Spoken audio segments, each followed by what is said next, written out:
ఓం శ్రీ గురుభ్యో నమ. హరి ఓం. శ్రీ శివగాయత్రి జ్యోతిష్యాలయము. ఈరోజు మనము తెలుసుకుంటున్న విషయం ఏమిటంటే, స్త్రీలకు ప్రాప్తించే వంద్య దోషముల గురించి ఈరోజు మనము తెలుసుకుందాము. మనకు పుణ్యం కొద్దీ పురుషుడు, దానం కొద్దీ బిడ్డ అని సామెత సమాజంలో తరచుగా వాడుతూ ఉంటారు.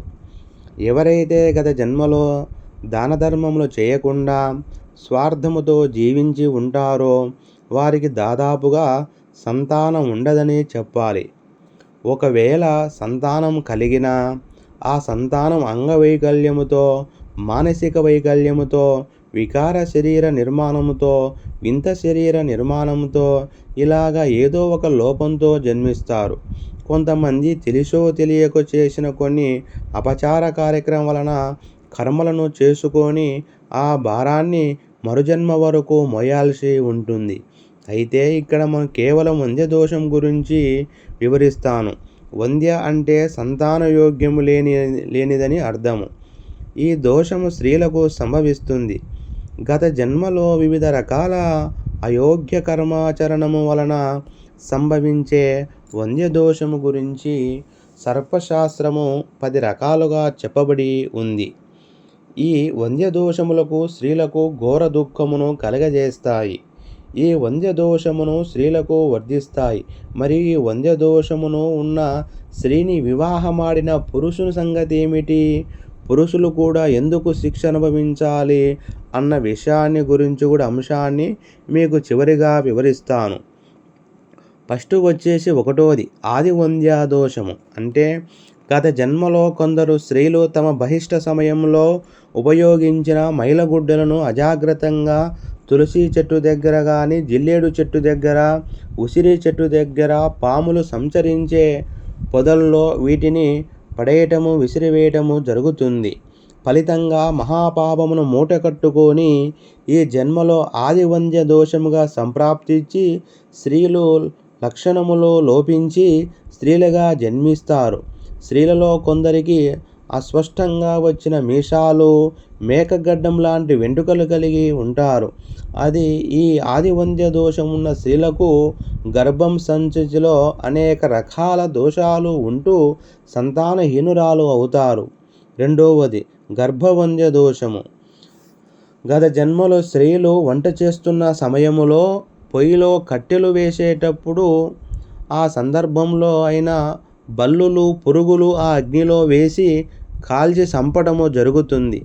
గత జన్మలో ఈ విధంగా పొరపాటును చేసిన వారికి ఈ జన్మలో ఈ గర్భవంద్య దోషము ఏర్పడుతుంది. ఈ గర్భవంద్య దోషము ఉన్న స్త్రీలకు గర్భం వచ్చినా కూడా ఆ గర్భం తాలూకా చిన్నముగా కనిపించక కొన్ని రోజుల వ్యవధిలోనే ఆ గర్భము హరించిపోతుంది. గమనిక. ఈ జన్మలో ఎవరైనా తెలిసో తెలియక పొయ్యిలో కానీ, నిప్పులో కానీ బల్లి, సర్పము, తొండ, పిల్లి ఇలాంటి జీవులను చంపి ఉంటే వారు వివాహానికి ముందుగానే, వివాహం తర్వాత కానీ ఈ దోషం నివారణార్థము ప్రాయశ్చిత్తము ఖచ్చితంగా బ్రాహ్మణి ద్వారా జరిపించుకోవాలి. 3వది గర్భవంద్య దోషము. గత జన్మలో తొండలను, పురుగులను, బల్లులను అదే పనిగా కాలితో తొక్కి చంపివేసి ఉన్నట్టయితే వారికి ఈ జన్మలో ఈ గర్భవంద్య దోషము సంప్రాప్తిస్తుంది. ఈ దోషం వలన స్త్రీలు తరచుగా గర్భస్రావానికి గురి అవుతూ శారీరకంగా, మానసికంగా బలహీనత పడుతూ ఉంటారు. గర్భస్రావణ, గర్భపాతంలో ఈ దోషం వలన కలుగుతాయి.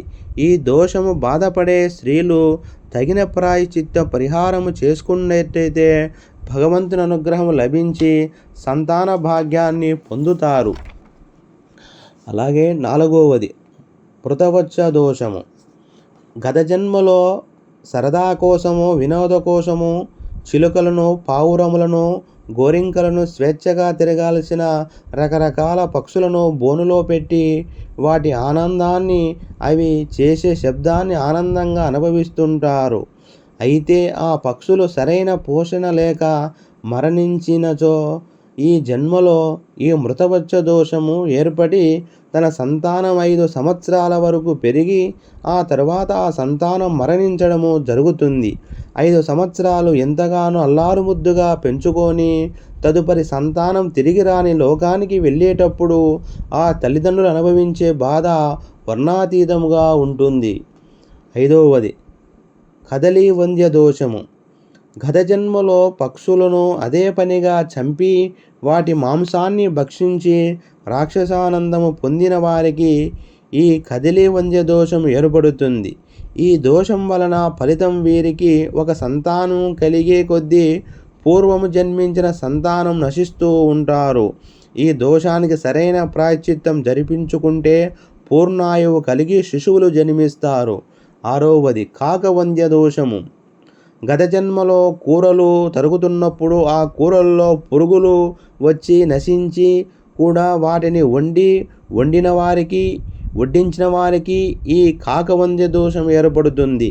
గత జన్మలో చేసిన ఈ దోషం వలన ఈ జన్మలో పాము ప్రాప్తించి లేక ఒక సంతానం కలిగి ఆ సంతానం కూడా ఎంతో కాలం నిలవక మరణిస్తుంది. ఇది దుఃఖపూరితంగా సాధారణంగా దోషము ఉన్న స్త్రీలు కలిగే సంతానము 6 నెలల వరకు నుండి 16 నెలల్లోపు మరణిస్తారు. ఈ కాకవంద్య దోషంకు సరైన ప్రాయశ్చిత్తము పరిహారం చేయించుకుంటే సంతాన నష్టము నుండి నివారించుకోవచ్చును. 7వది దైవవంద్య దోషము. గత జన్మలో తన ఇంటికి వచ్చిన అతిథులను తన ఇంటిపై ఆధారపడి ఉన్న జీవులకు అభ్యాసకంగా ఆహారం పెట్టకుండా వేద విధనకు గురి చేయటము వలన ఆ దైవవంద్య దోషం ఏర్పడుతుంది. గత జన్మలో చేసిన ఈ దోషం వలన ఈ జన్మలో తీవ్ర అనారోగ్యముకు గురవుతారు.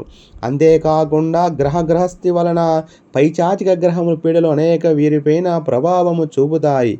ఈ దోషం గలవారు ఈ జన్మలో తమ మనస్తత్వము మార్చుకొని అతిథులకు ఆదరిస్తూ ఆపై ప్రాయశ్చిత్తము పరిహారము జరిపించుకోవాలి. 8వది రజోవంద్య దోషము. గత జన్మలో చీమలను చంపటము, చీమలు పెట్టిన పుట్టలపైన నిప్పు పెట్టడము, గోవులను దండించడము, హింసించడము, పాలు తాగే దూడలను తెల్లలను ఆవులను బలవంతంగా లాగడము, కుక్క పిల్లలను ఎత్తుకొని పైనుంచి కింద పడేయడం లాంటివి చేయడం వలన ఈ దోషము రజోవంద్య దోషం ఏర్పడుతుంది. గత జన్మలో చేసిన ఈ పాపం వలన ఈ జన్మలో ఎంత వయసు వచ్చినా కూడా బహిష్ట కారు. చాలామంది స్త్రీలు వయసు పెరిగినా కూడా వాళ్ళు బహిష్ట పుసోదులు కారు. దీనికి ఈ దోష కారణము. 9వది స్త్రీ ప్రజావంద్య దోషము. గత జన్మలో భార్య భర్తలు పిల్లలతో ఉన్న సుఖ సంసారమంగళ కుటుంబమును చూసి ఓర్వలేని అసూయతో నిష్కారణంగా ఏదో ఒక విధంగా ఆ కుటుంబానికి హాని కలిగించి అపకారము తలపెట్టిన వారికి ఈ స్త్రీ ప్రజావంద్య దోషము ప్రాప్తిస్తుంది. ఈ దోషం వలన ఈ జన్మలో ఎంత వయసు వచ్చినా ఎన్ని పూజలు వ్రతాలు పరిహారాలు ప్రాయశ్చిత్తాలు చేసుకున్న తర్వాత వాళ్ళు చాలా కాలానికి ఒకే సంతానం, అది కూడా స్త్రీ సంతానం మాత్రమే కలుగుతుంది. 10వది భర్త విద్వేషణీ వంద్య దోషము. గత జన్మలో తమ పిల్లలకు మరియు సవతి పిల్లలకు మధ్య పక్షపాతం వైరికరంతో ప్రవర్తించి తల్లి లేని సవతిని పిల్లల పట్ల అసహ్యంగా వ్యక్తి చేయడము, హింసించడము, మానసికంగా శారీరకంగా బాధలు కలిగించడం లాంటివి చేయడం వలన ఈ జన్మలో భర్తతో నిత్యము గొడవ పడుతూ భర్త పట్ల మరియు భార్యాభర్తలు ఇద్దరు శృంగారం పట్ల ద్వేషము కలిగి ఉంటూ జీవించడము దుఃఖమయమై అవుతుంది. భర్తతో శృంగారం చేయలేకపోవడం వలన సంతానం కూడా కలగదు. గమనిక గత జన్మలో పాపకార్యాలు కారణంగా భర్తను ద్వేషించే ఇలాంటి స్త్రీలు తగిన ప్రాయశ్చిత్తములు చేసుకొని భర్త అనురాగాన్ని మంచి సంతానమును పొందవచ్చును శాస్త్రము తెలియజేస్తుంది. కొందరు స్త్రీలు స్వభావరీత్యంగా దుర్మార్గుల ఆలోచన చేస్తూ దుర్మార్గులకు కూడా పాల్పడుతారు. వాళ్ళు చేసిన పాపాలు ఫలితంగా వారి సంతానము అతి చిన్న వయసులోనే దుర్వ్యసనాలకు పాలు కావటము, చెడు అలవాట్లకు పాలు కావటము, ఆకస్మికంగా వాహన ప్రమాదము జరగటము, అకాల మృత్యువు పాలవటము, అల్పాయుసుగా మరణించడము జరుగుతుంది. అదే విధముగా ఇంకా కొందరు పెళ్ళి చెడగొట్టడము, భార్యాభర్తలు విడదీయడము, ఇతరులపై చెడు ప్రచారము చేయడము లాంటివి చేస్తూ ఉంటారు. ఇలాంటి వారికి కూడా కలిగేది స్త్రీ సంతానము వివాహము కాకముందే రహస్యంగా అన్య యువకులతో స్నేహము చేసి గర్భవతులు కావటము రహస్యంగా జరుగుతూ ఉంటుంది. అలాంటి వారికి కూడా ఎప్పుడు అబార్షన్ చేయించుకోవడం లాంటివి జరుగుతాయి. కాబట్టి ప్రతి ఒక్కరు కూడా ఇతరుల గురించి మంచి కోరుకున్నప్పుడే తప్పకుండా మంచే జరుగుతుంది. ఇతరులు క్షేమమును కోరేవారికి దైవం ఎప్పుడూ కూడా కాపాడుతూ ఉంటుంది. మీకు ఈ 10 విధానాలు ఉన్న ఈ వంద్య దోషములు అనేక దుఃఖాలకు మూల కారణమవుతాయి. ఈ అంశం మొదట్లో మీకు వంద్య దోషము గత జన్మలో చేసిన వివిధ పాపములు ఈ జన్మలో స్త్రీలకు ప్రాప్తిస్తాయని చెప్పాను. మరియు ఆ వంద్య దోషము గల పురుషునికి కూడా పరిస్థితి ఏమిటని కూడా ఇప్పుడు చివట్లో తెలియజేస్తున్నాను. ఆ పురుషుడు కూడా ఎందుకు బాధను అనుభవించాల్సి వస్తుంది అన్న విషయానికి వస్తే సమాధానము ఇలా చెప్తాను వినండి. అది ఇక్కడ వివరిస్తున్నా.